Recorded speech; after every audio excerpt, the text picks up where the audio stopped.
For me, I'm very much, I'm here's a problem. Let's take care of it. I have a solution for that. Our goal when we opened was to provide the highest quality care that was possible at a price people could afford. I literally talk to physicians daily. Kelly, I can't even log in to see my own billing. I have no idea what's going on. I get a report once a month and nobody can explain it to me. I make it a point to train the physicians how to go and pull their own report. I'm going to be on the course reporting tomorrow afternoon. You are? I am. I'm going to follow Jordan Spieth and Will Zalatoris and Scotty Scheffler.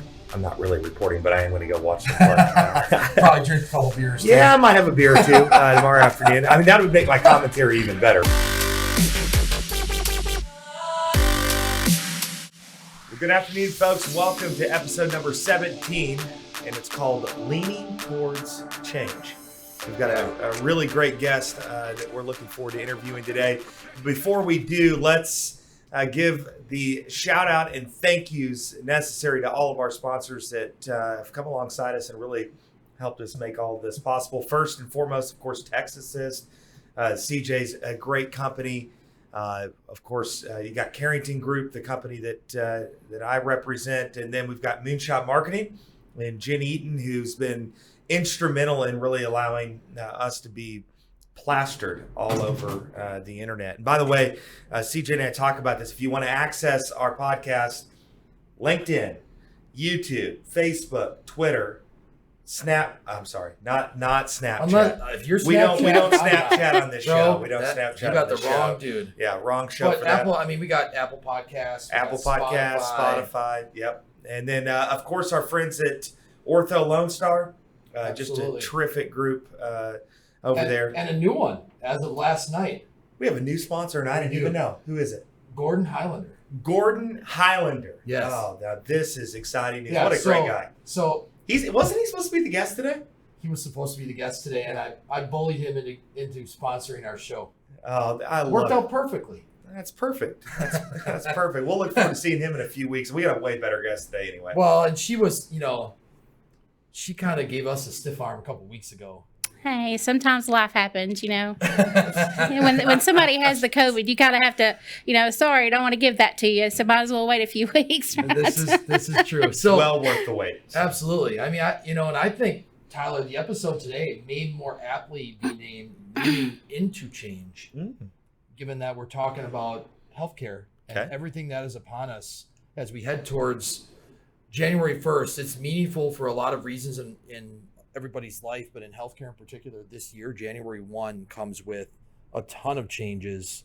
That's from right. a legislative and regulatory standpoint, which is going to rock a lot of people's worlds. So we actually, I think it was Mr. Weaver that actually spoke about this at T-Bones a few weeks ago. Almost put us all to sleep. So hopefully we can. There's been we're going to talk with Weaver here in a couple weeks. I know it's going to be anything but putting people to sleep. Okay. So thanks to our federal government, they've shipped us a little booklet of words that we're gonna open up and talk about. And God, he just gave me that death stare right there. He's like, "Ooh, let me tell you." Yeah, yeah, it's gonna be lovely. So anyway, let's move on to today because I think this is gonna be a really fun convo for all of us and for all of our guests. So, Tanya, thanks for joining us. So our guest today, Tanya Stinson, I would take a gander at all the different credentials and all the different letters behind your name, but I'm going to hold off and let you tell us about all those fun things. So why don't we just jump in? Your fascinating background, as I've looked at your LinkedIn profile and talked to a few others about who you are and how you came to us as a guest. So tell us a little bit about yourself. Tell our audience. Awesome. So Tanya Stinson, I actually, I have a multi, I guess, disciplinary background. I started in finding out about a Lean Six Sigma while I was working actively in a coal mine and in a power plant in Northeast Texas. And so I think whenever hold on. There's coal mining in Northeast there Texas? Yes, indeed. There was an above ground strip mine and a little community called Thermo that's right outside of Sulphur Springs, Texas. And so I was working in an above ground strip I got a mine, good fraternity mining brother coal. from Sulphur Springs, Texas. I'm going to have to ask Price about that. Yeah, they have since siloed it, and the power plant at Mount Pleasant, which was Monticello Power Plant, it's been siloed as well. But for many years, we actually mined coal and shipped it to different places across the United States. Incredible! I learned something wildly new today. Yeah. No kidding. So that's where you got your start in Lean Six Sigma way back. We won't talk about the years. I'd rather not. I mean, Okay. a lady never wants to tell how old she is. So. But I Keep will that a say secret. this, that I have about 15 years experience in the trade. And what really drew me in is I've always wanted to make changes for the better, no matter what. I actually am a Texas certified peace officer. So I've been through the police academy, wanted to get into forensics because, when you're in forensics, you do root cause analysis. You do some of the things that you even do in Lean Six Sigma. You have to find like that needle in the haystack type clue that, that's your root cause of, some of the issues that have happened. But it was actually where I was learning to do all of this back when I was growing up. I wanted to learn how things worked. Like I would, wanted to break things down. I was very analytical. I always wanted to analyze things and, wanted to make a difference. And so decided I wanted to get into law enforcement. And then life happened, kids happened, and so switched my career to something else, and so that's how I landed up at the power plant. I had a friend of a friend said, "Hey, I have this job," and it was actually documentation improvement. So what I was doing was 5Sing the entire power plant, the blueprint, schematics, and diagrams. And so I was doing those things naturally without even knowing that Lean Six Sigma had a title, like that there was a methodology behind some of the things that I was doing. So what you said, Anyway. you just said something that's totally, it's like speaking a foreign language, 5Sing. Yes. Have you ever heard that? No, she lost me with the Lean Sigma, and then that part. I don't know. Was that a math equation? That was a lot. I don't know. So, well, 5S is an actual process toolkit that's part of Lean Six Sigma, where it's more of the lean methodology, but it's actually a process improvement method toolkit to where it helps you to reorganize, like maybe the way you'd want to straighten up your garage. Or, it's tools that you can actually use not only in your business life, but in your home life as well. So 5Sing is something, it's sort, straight, sanitize, standardize, sustain. And there's other names for that. Okay, say that. Hold on, slow down. Yeah, say back that. Say that more slowly for our guests, because that might be taking Five notes here. S's is what I heard. Yes, 5S's. And so the way I was taught is actually different than some of the different terminology that I have that is existing out there. But the first one is sort. So it's just like when you would go look in your garage and you say, well, I want to reorganize my garage today, or I want to reorganize my pantry. I want to reorganize a physician's office or an emergency room. Or There was a bunch of this going on in my house last night. My wife sorting. Whew. Okay. So I'm actually doing some active 5Sing in our house right now because we just recently moved to a new place. So a lot of active 5Sing going on. But actually there's another S that actually goes along with the 5S, that's safety. So there's actually 6 S's and not 5. Okay. A lot of people don't talk about the 6th S, but it's really pertinent. So the it's first something is naturally sort. needs to be added in. Then the next is Sort, straighten. okay. Now what does that mean in this same? So as you go through and you're sorting through the different things, right, you look to see what you want to keep, and then you look to see what you want to get rid of. And so the things that you want to get rid of, you want to tag those. So that way, as you go through the different things, you can have your sorting tables or however you want to, your piles or your bins or however you want to do it. And then you start to take those things that you want to keep and you start to put those in places and straighten them up and, label them, put them in areas, a place for everything and everything in its place, so to speak. Okay. And so there's a lot of other things that you can do along with this process improvement toolkit. Essentially, you can implement Kanban, you can implement FIFO, which is first in and first out. So like when you go to a grocery store, you see how a lot of times they have it sorted to where the older things are toward the front and the newer things are toward the back. Those are some of the other things that you can do as part of your straightening, to where you eliminate the things that would need to be used first. So like in medicine or in healthcare, you'd want to use the things that have the soonest expiration date. Right. So Next one after straighten is So I have sanitized, which in especially with COVID, the way things are going right now, you want to make sure that you go through and clean everything. So that way everything is sanitized. And so when people come in and touch whatever, it's all clean and sanitary. So you're not passing germs around and things like that. And then the next thing is standardized. And so with that, you can have certain processes that you put into place to where you know exactly where it is. So you have audits that you put into place when you standardize. And even pictures, so like before and after pictures, you see a lot of that when you complete 5S projects. You have your before, so a lot of people can see what it looked like before you even made changes. Then you have your after, and a lot of times you could even build like a blueprint to go along with that, so people can or take pictures of where things are. So that way, as you go and audit, you can say, "Here's my book that shows this is where this is supposed to be. This is the quantity we're supposed to have." You have your max and min, so you have par levels that you establish that go along with that. And so with the par levels, you'll be able to tell by using cards, Kanban cards, to show when you need to order different supplies and things. So if you run low, you know it's time to order those supplies. And then after standardize comes Sustainment. So And then, not and then safety. and then safety. Yeah. So not to confuse the 5Sing, it's not the same as BSing. You can't BS 5S. Absolutely not. Okay. What does wanna BS stand for? Oh, I'm sorry. But I think we're supposed to be clean on this show, right? Yeah, This- that's right. It's, The- the do we need a FCC beep? does not cover this show. We need can a say beep, right? whatever we can. Yeah. We need a beat. Beep, beep, beep, beep, beep. There you go. So, it's interesting. You sound like you're wired more like an engineer than anything else.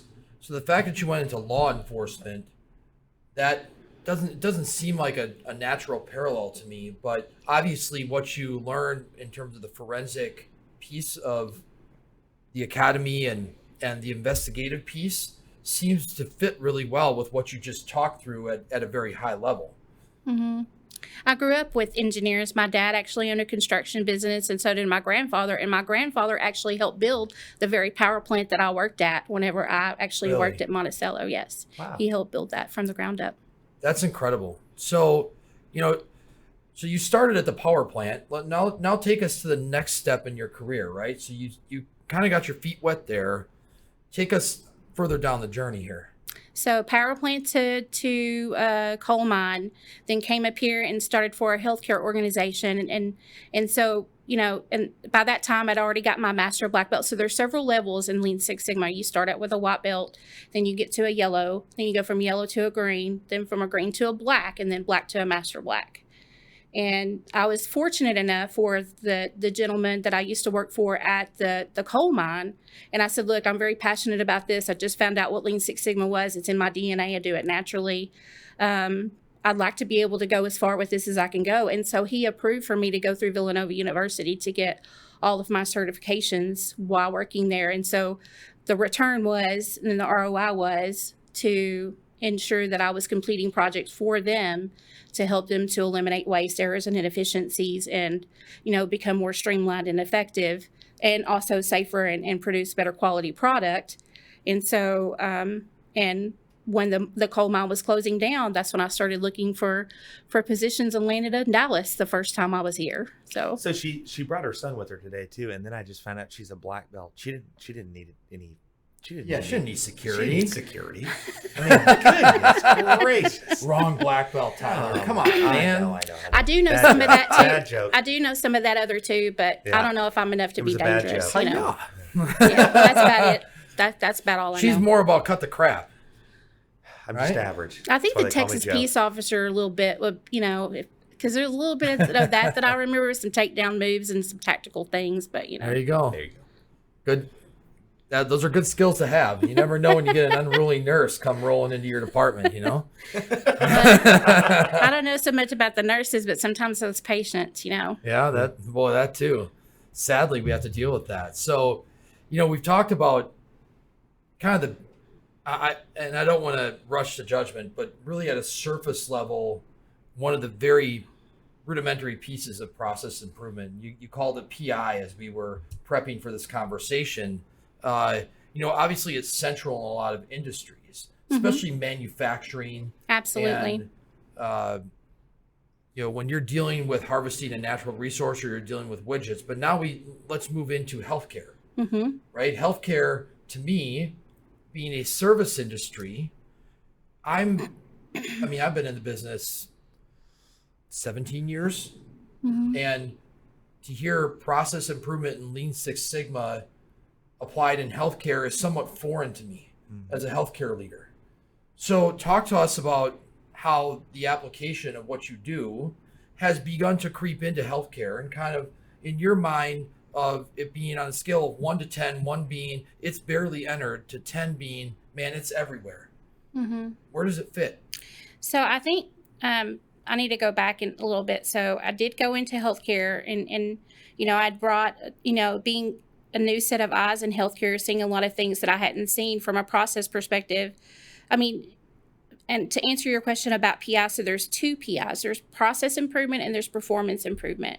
2 essentially are one and the same, because when you improve your processes, you improve your performance. And so a lot of times people want to revert that and say, well, let's do some performance improvement to improve processes. And it doesn't work that way, because it doesn't really matter who you put into a specific job or a role. If the process is broken, it's inefficient and ineffective, no matter who does that job, it's always going to be broken, and there's always going to be issues. And so a lot of times when people say performance improvement, we don't need to improve the performance until we improve the processes. So I have a question about that.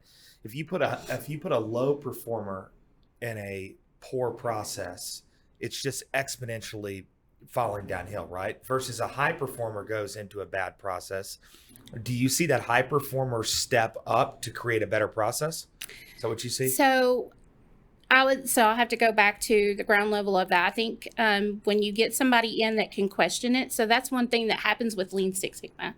And that's the reason why I'm so passionate about you inquisitively ask why anyway. A person that's inquisitive and really wants to make positive changes, they always ask why things work the way that they do. And I don't know if you call it a high performer or just somebody that questions everything. Because I think that's one of the things that we need to do to be able to make those changes, is really realize, is this truly what our realistic state needs to be? Or do we need to question what we're currently doing to see if there's even a better way out there than what we're doing right now? That's interesting. It's almost, I have 2 young kids. And that's my son right now at 4.5. Why? Absolutely. Why? Right? It's the constant wanting to uncover the next part of the answer. Well, he's in an incredible stage of development. At 4 or 5 years old, it's like they're wild development at a pace that we can't even imagine. And so, of course, that's an intellectual, it tells me he's intellectually there because he's asking questions all the time. If he wasn't, you'd be concerned, right? And I think that's where our creativity, sometimes when we get into different roles in organizations, their creativity stops. You're just doing things status quo every day. Let's just go in and get the job done. But you have to have somebody with that analytical mind or questionable mind or whatever you call it, to go, is this truly the best way that we can do things? What we'd call a best practice in industry standards. And so when you think about it from that perspective, there's waste everywhere. And a lot of times, 80% of what we do is waste. And a lot of times people don't even think about that. They just they get up every day, they go to work, they come home. They don't ever think realistically, how much time are we wasting during the day that we could realistically change our processes, do things better, and be more efficient and effective than what we are right now. So 80, you just made that comment, 80% of what we do is waste. Absolutely. So dig into that a little bit more for our audience, right? Because as a healthcare leader, as a business owner over here, that scares the daylights out of both of us. I don't even have to ask them that, but that makes me sit back in my chair and think about my personal performance today. Like, how much of my day did I waste, and how much of the day did my employees waste? So, you could even think of it from like a time perspective. So if I got up 30 minutes early, would it help me to get to work without having to hit all the red lights in the traffic that I hit? Would I be more productive in getting to work a little bit early, go ahead and start my day so I can leave earlier and also miss traffic in the end of the day, get home and be more productive at home? And there's even best practices, for brushing your teeth. Y'all have, we have these newfangled toothbrushes out here that tell us exactly how long we're supposed to brush our teeth. They play these songs and things that tell us this is how long we're supposed to. That's an improvement that was made to say, okay, how long are we really supposed to brush our teeth? This is how long you're supposed to brush them, and this is how you're supposed to brush them, and all of that. So when I say that there's consistent improvements that we can make across a lot of process, it really just depends on who is thinking about those things and what kind of improvements they want to make to those processes. So it's just universal. Yeah, I totally get it. Bring it into your field and what you see every day in the medical field, because 80% is a big number. And so when you go in and you're doing the work that you do from a consulting perspective, where do you see the majority of that 80% waste go inside of these medical practices? So in healthcare, I'll say this, and I'll kind of revert back to one of the things I talked about earlier. So for a short stint, 2 years, I actually went back out of healthcare into manufacturing. And so when I say I've got this universal kind of skill set where I've been mining, utilities, healthcare, I've been in manufacturing, and in the manufacturing environment that I was in, I learned a lot about standardized work. And so there was a lot of things that I had learned that I'm like, man, we need to take this back into healthcare. This has got to go back into healthcare. Because the things that I was seeing were improvements that we were making to inanimate objects, things that don't live, breathe, eat, sleep. It wasn't people. And to know that healthcare needs the kind of improvements that, we need these things to be done to help the patients, to help the people, the employees. A lot of times employees see, feel, hear, taste, all of our senses. We see all the inefficiencies and waste, but sometimes we've talked to people about those inefficiencies and it falls on deaf ears. And so guess what happens? We just go to work, come back every day, we make our paycheck, we go home, we turn around, we do it again. Because a lot of times when people first start in a new role, they're all gung-ho about making those changes. They're excited about making a difference for the organizations that they work for. But then over time, it just becomes the status quo. And so that's when people that are passionate about making changes come in and they're like, well, why are you doing it this way? You've got 17 minutes of extra waiting time at the front end. So going back to an example would be, well, let's talk about, patients coming in and out of the ED. A lot of times they sit out there 1, 2 to 5 hours sometimes, maybe even longer, waiting in the ED just to be seen by a physician. So I want to ask y'all, realistically, from a value-added perspective, how much time would you want to pay for from the time that you walked in and had to get registered, be triaged, wait on the physician, see the physician to get treated, wait for them to prescribe your medication, and then get discharged to go home? How much time do you really feel would be value added as part of that visit?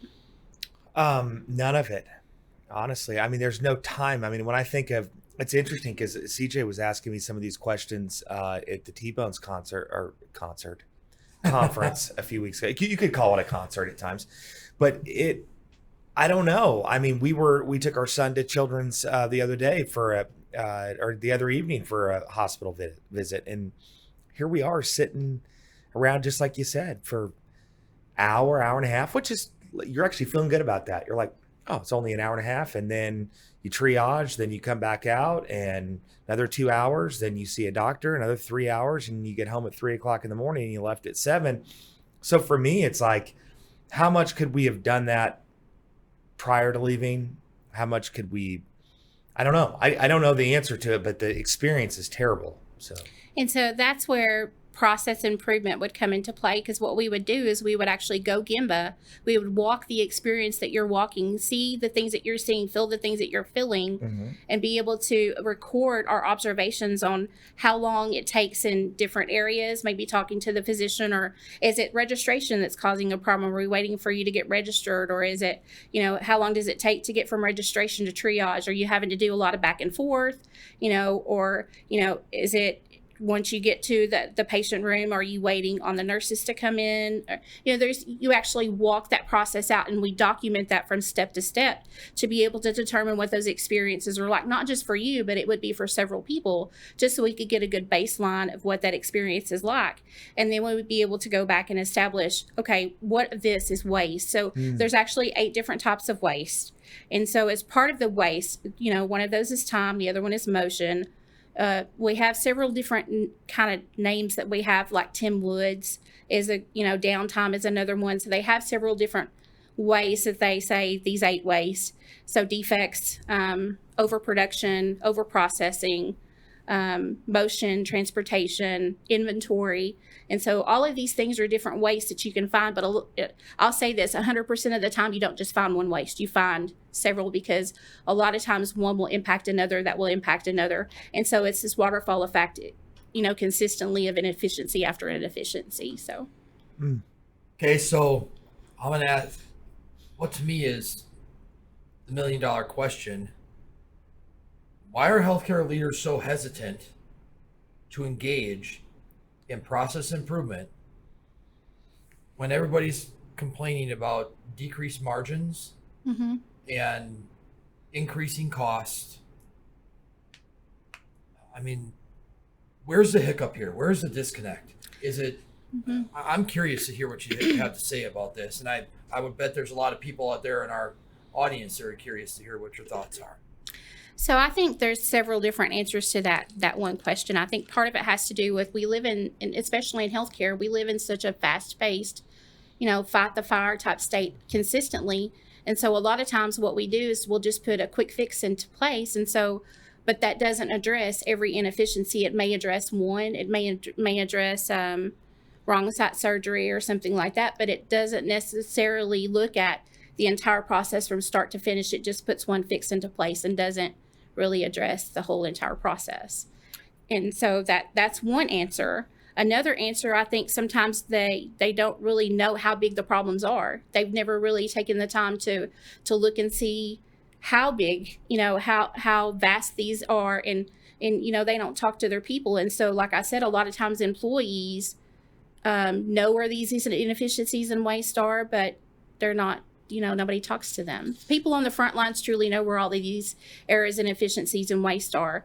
But until leadership talks to the front lines to really communicate with them to determine where those are, they'll never know. We've made, I'm sure in your opinion, incredible strides with COVID treatment from beginning to end here in the last 2 years. What did you see early on that was just had all the waste in it? And then what have you seen improve with COVID treatment? So one of the things that I saw from a COVID perspective is actually when I went to go get my vaccination, I went to the Texas Motor Speedway, and they had a lean process in place to where, you drove into a certain area in the parking lot, and then when it was time for you to come in, they gave you one certain aisle to drive through. And, there wasn't a lot of bogging up of the system. It was really streamlined to where you stop here, you wait, then we were in and out of getting our vaccine within 30 minutes. Now, other places that I saw, you're waiting in line for hours and hours, to get these vaccines at some of these drive-through clinics and things. I think some of those processes could have been done a little bit better, but it just takes somebody like who is, analytical, that would be able to look at that process to determine where is it that we are so inefficient in that process to where you have to wait 4 and 5 hours to drive through and get one vaccine. Mm-hmm. Tanya, do you think it's more of an issue of healthcare leaders being afraid to expose the flaw? Like, if I look there, I'm probably going to find something, and then I'm going to look really stupid. Therefore, if I don't look, I'm not going to find anything, and I won't look stupid, so I'm not going to look. A lot of times in healthcare, yes, that is what happens.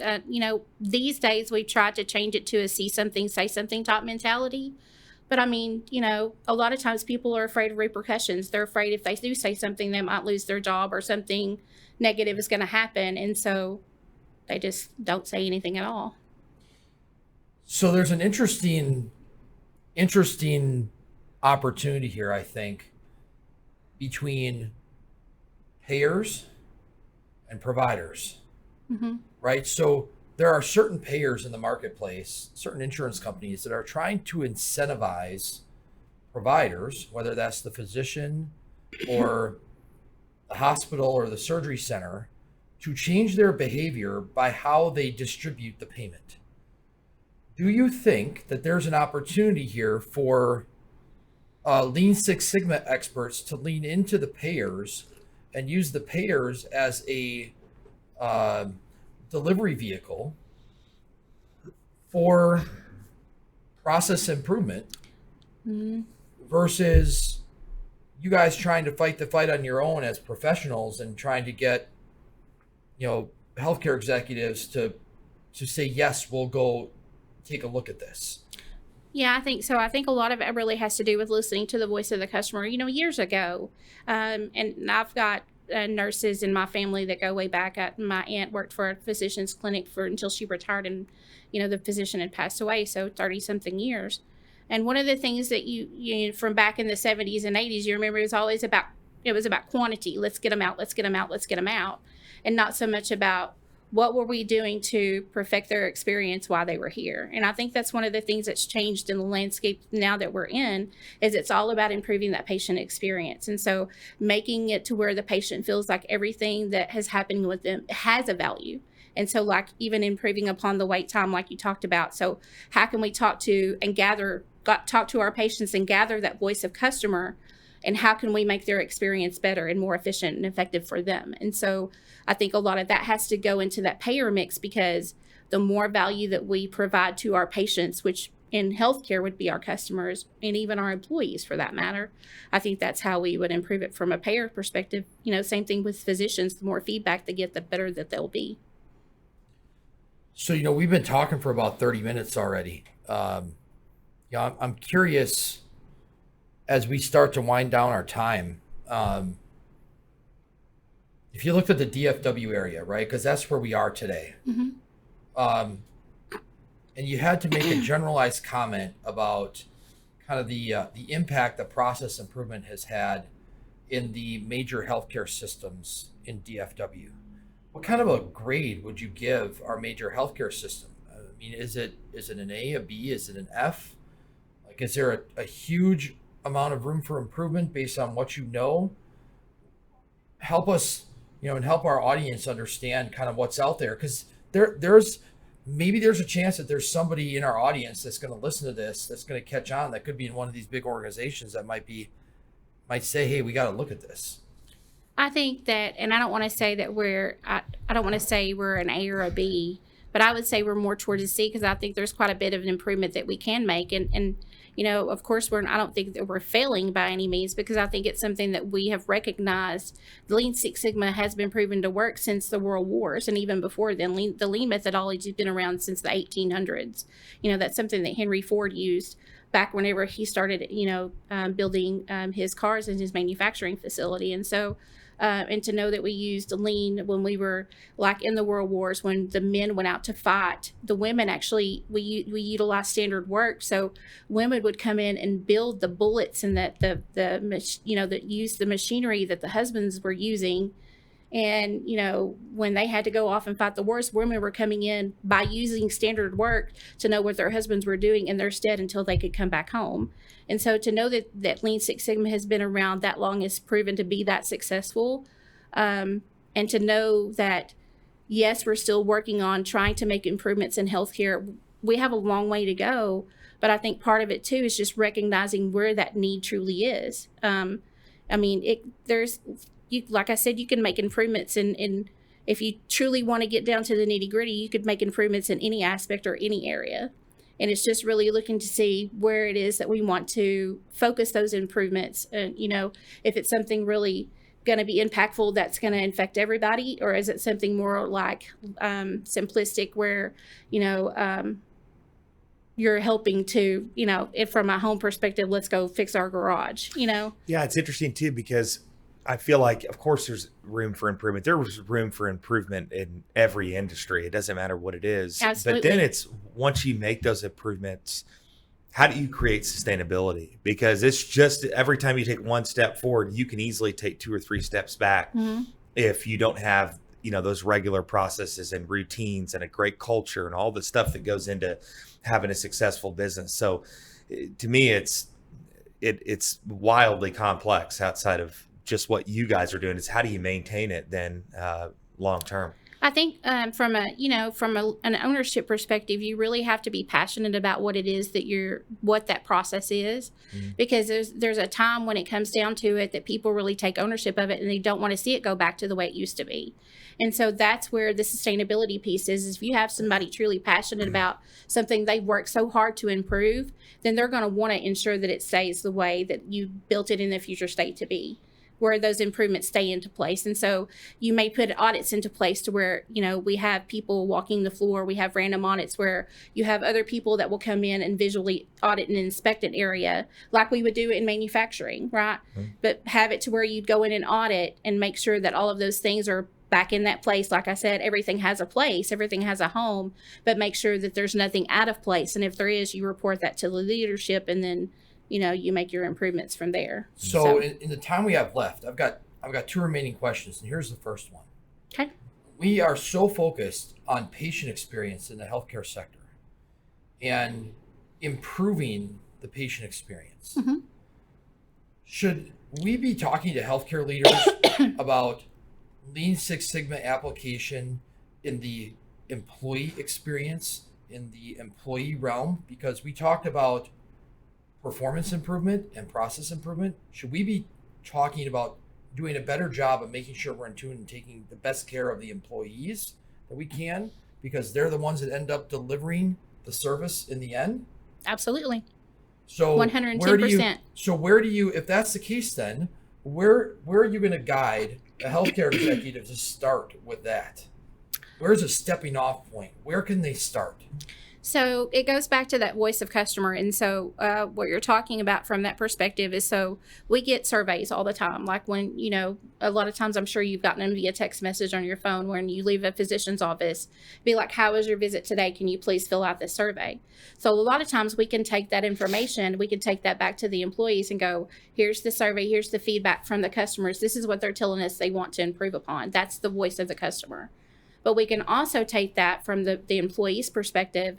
And a lot of times we look at the information that we've gotten from the customers, but we also talk to the employees. Okay, what do you see, feel, hear? What are those things that, based on what these customers have said, what do you feel needs to be improved upon? What are the issues that you see? So that's interesting. You're talking about basically taking something that we traditionally only send out to the patient and turn it back on ourselves. That's right. Send it to our employees. Well, right? or different. I heard something maybe a little bit different. What I heard is that you're sending out the survey to the customer. Mm-hmm. You get your feedback, and then as a part of the process of creating the appropriate solution, you are now bringing the employees in to that conversation. Absolutely. Way more than just sending them a survey to say, how do you feel about your job? It's, here's what CJ said about his experience and what happened, and what is your perspective on that as the person that was acting in that role? Well, here's what we could do better. And that's pretty cool. It's a very collaborative way of approaching it. A good example would be, there was a project that I worked on with blood culture contamination reduction. And so with the blood culture contamination reduction, one of the things that we were finding is, a lot of times we weren't scrubbing long enough or letting the site dry long enough for it to kill the bacteria. And so we, the first thing that we did is we went to the employees to go, well, how are you collecting the blood cultures? And so you actually have to walk that process out from the perspective of the people that are doing the work. And when you start talking to people, what you find is that they all do it differently. And so that's where, when I said go Gemba and walk the process out, and so you're doing the similar thing that you do when you talk to the customers, but you're doing that same thing with your employees, because you want to determine how much improvement do we need to make to current state. And so what happens is, a lot of times there's people that, have collected blood culture for years. They learned how to do it 30 years ago by doing it this way. But however, we may have this new nurse that just graduated from nursing school that had 2.5 minutes of blood culture collection training and may be doing a completely different way. And neither way, and from their perspective, both of those ways were right, but neither one of them were doing the same way, and may not have been doing it per the equipment specifications to kill that bacteria in the time allotted. Yeah. And so it's about going back to determine one what with current tons of experience and one with no experience And are neither both one's technically doing it wrong. Yeah. Yeah, Wow. and so at that point, it's really, okay, where do we want to determine that we are current state, and then how can we look at what are the industry best practices that there is out here for this types of, the equipment that you're using to, clean the site and things like that. What do the corporations say that that's the best way to use their product? And then that's what you implement into a new standard work process, and that's how you improve it. And so when we did that, we implemented our process improvements. We saw a significant reduction at one hospital. When we first started, their contamination rate was, I believe, at a 5.7%. And by the time we implemented a standard work process that had the industry best practice processes added together to create this one standard, at one point in 1 week they had 0 contaminations. Wow. Holy smokes. And they've actually, and so one thing about this hospital is they have actually sustained this. And so the national best practice, the national average is under 3%. And even through COVID, they were still maintaining under that 3%. That's pretty cool. Okay, so last question for me. You've got somebody who's listened to this conversation. They're like, I think I want to do this. I think I want to try and become, Lean Six Sigma certified, or I want to earn my black belt. Where do I start?